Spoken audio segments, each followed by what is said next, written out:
जनता के दबाव के आगे झुकते हुए पुलिस ने मनमाने ढंग से एक छोटे मोटे गुंडे को गिरफ्तार कर लिया ताकि उससे जबरन कबूलनामा करवाकर उसे बलि का बकरा बनाया जा सके। हालांकि अप्रत्याशित रूप से मौके पर पहचान होने के ठीक उसी समय बलात्कार और हत्या का एक और मामला घटित हो गया।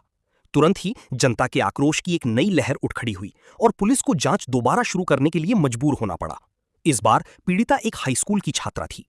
पीड़िता की सहपाठी मिंजी के अनुसार अपराध वाली रात दोनों लड़कियों ने एक महिला को घबराकर भागते हुए देखा था। युवती की सहपाठी मिंजी के माध्यम से पता चला कि घटना वाली रात को उनका सामना एक महिला से हुआ जो घबराकर भाग रही थी। महिला के नाले में छिपते ही कैंची लिए एक आदमी उसका पीछा करते हुए दौड़ पड़ा। उस समय महिला को बचाने के प्रयास में झेंगलिन ने उस आदमी की ओर इशारा कर दिया था। नतीजतन मिंजी को शक हुआ कि उस आदमी का कोई ठोस मकसद था। मिंजी द्वारा दी गई जानकारी के आधार पर ताइजू ने तुरंत उस आदमी पर नजर रखना शुरू कर दिया।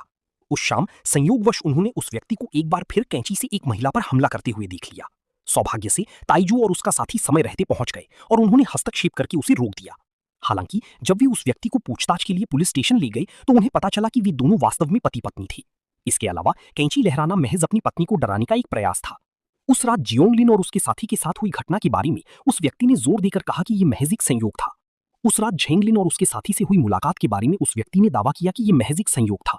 उस व्यक्ति की बातों से ताइजू को तुरंत एहसास हो गया कि वो हत्यारा नहीं था, क्योंकि वो घिनौना हत्यारा अपने अपराधों को अंजाम देने के लिए चाकू जैसी सीधे साधे हथियार का इस्तेमाल कभी नहीं करता। हालांकि वे उस व्यक्ति से कोई उपयोगी जानकारी प्राप्त करने में असफल रहे, लेकिन उनकी पत्नी के माध्यम से उन्हें एक और महत्वपूर्ण सुराग मिला। महिला ने बताया कि अपराध की रात नाली में छिपने से ठीक पहले उसने दो आवारा कुत्तों को एक पुतली पर लगातार भौंकते देखा था। महिला ने बताया था, लेकिन जब वो नाले से बाहर निकली तो पुतला गायब हो चुका था। मिंजी ने यह भी बताया कि उस रात उन्होंने उस दंपति के अलावा सिर्फ पुतला ही देखा था। इस जानकारी से ताइजू को तुरंत समझ आ गया कि वे दो आवारा कुत्ते पुतले पर इतनी जोर से क्यों भौंक रहे थे। उसे पता चल गया कि पुतला जरूर कोई असली इंसान था जो भेस बदल कर आया था। और ज्यादा जानकारी जुटाने के लिए पुलिस ने एक बार फिर उस इकलौते जीवित व्यक्ति की तलाश शुरू की। अधिक उपयोगी सुराग पाने की उम्मीद में पुलिस ने एक बार फिर एकमात्र जीवित बची महिला से संपर्क किया।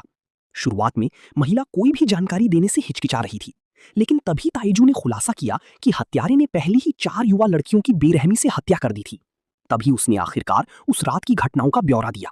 हालांकि महिला द्वारा बताए गए हत्यारे के अजीबोगरीब शौक और बार बार दिखाई देने वाले पुतलों के अलावा पुलिस को कोई अन्य उपयोगी जानकारी नहीं मिली।